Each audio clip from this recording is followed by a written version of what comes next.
Hello and welcome to Angry Andy Reviews, and this is my review for Civil War. Angry Andy. Angry Andy Reviews. Angry Andy. Angry Andy. Angry Andy Reviews. Angry Andy. Angry Andy Reviews. Angry Andy. Angry Andy Reviews. Angry Andy Reviews. Don't make me destroy you.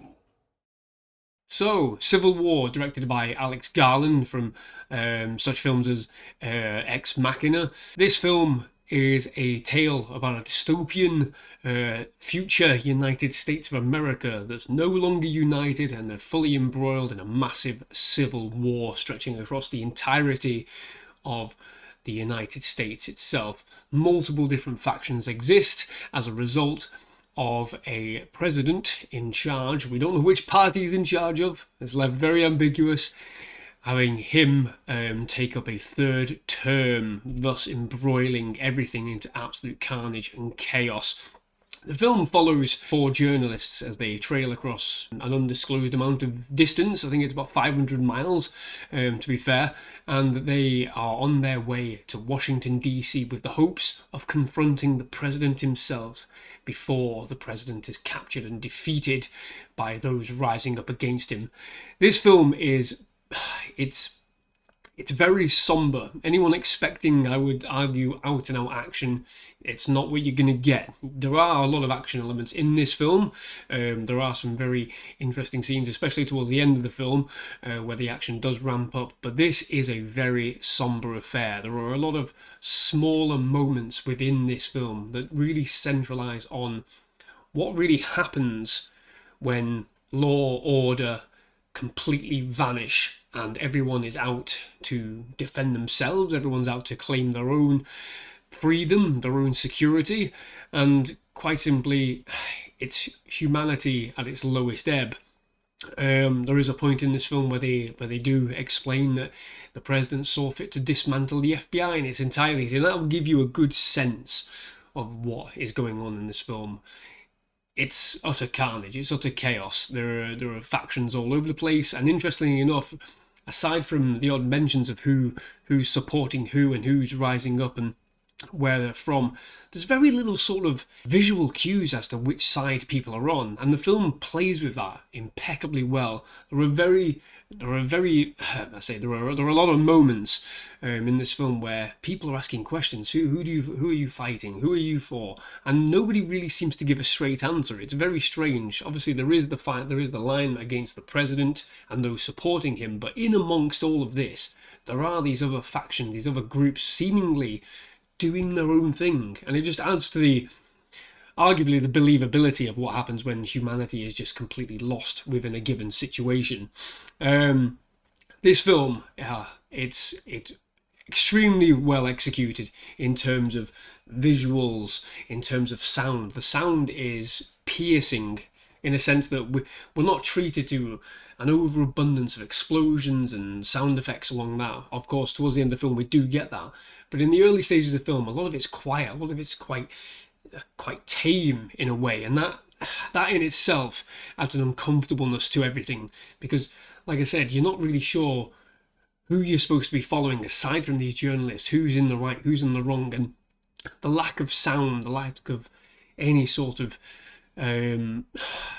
grounding element really makes you question exactly what is truly going on and who's to blame for X, Y, and Z. So it's a difficult film in order to sort of wrestle with and enjoy, I would argue. I can't really say that I enjoyed the film in terms of, oh, that was very exciting and whatever, but in terms of the characters going through what is a very hefty emotional journey, and there are some really, really dark moments in this film, not least with the arrival of Jesse Plemons' character, which has already been it's already been very talked about. It's already been out there about his involvement and what happens in the sequence. Suffice to say, it is a horror in its own right when he appears on screen.